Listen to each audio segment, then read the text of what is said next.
if you've ever lost a loved one, you know how hard it is. That's when hospice steps in to help patients and their loved ones by addressing physical, emotional, and spiritual needs. Joining us now is Empath Health Volunteer Coordinator Nancy Hollingshead. Nice to meet you, Nancy. Nice to meet you, Gail. Thank you for having me. Absolutely. And, you know, I just wanted to say first and foremost, thank you. Hospice was by my side, but when my father passed away and then when my mother passed away, and it's not just a healing, experience for the patient to have them go in peace, but it's also very healing for the family.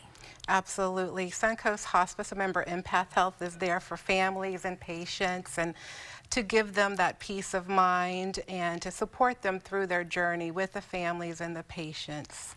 And you are there for really every step of the way, because hospice will step in many times long before someone passes.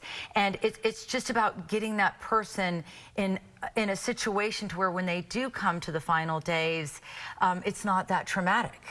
Correct. We have a clinical team as well as a volunteer team that support the family throughout the journey and help them to meet all of their goals that they'd like to meet towards the end of the life. So when we talk about being there, up until you're right there by the patient's bedside, correct? That's correct. And how does the volunteer program work?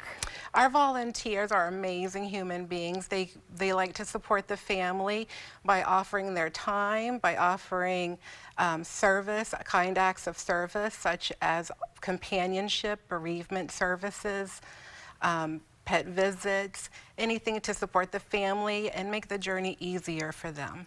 What kind of person, because when you think of this, if you're watching and you've never really had an experience with hospice, you're like, wow, who would want to volunteer to be with somebody when they take their final breath? But I will say, having been in the room with hospice volunteers, hospice workers, it really is a more beautiful and cathartic experience than one might ever imagine. But what kind of personality traits really serve well?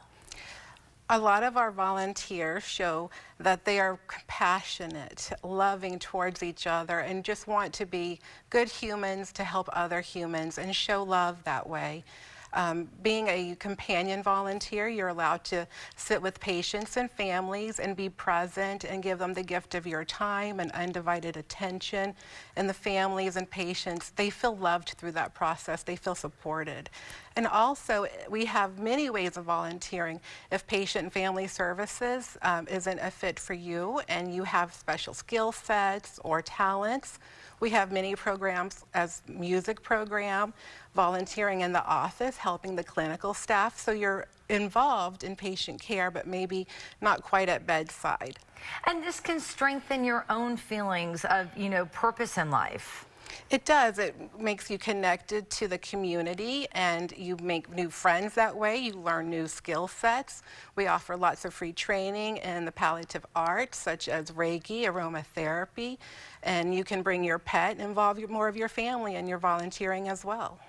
Well, it's beautiful what you do, the nonprofit, and I feel like, hospice volunteers are like angels. They just appear when you need them, and then when everything's gone, they're off to help the next patient. So thank you so much for sharing such a beautiful program with us on Bloom. I'm happy to be here. Thank you.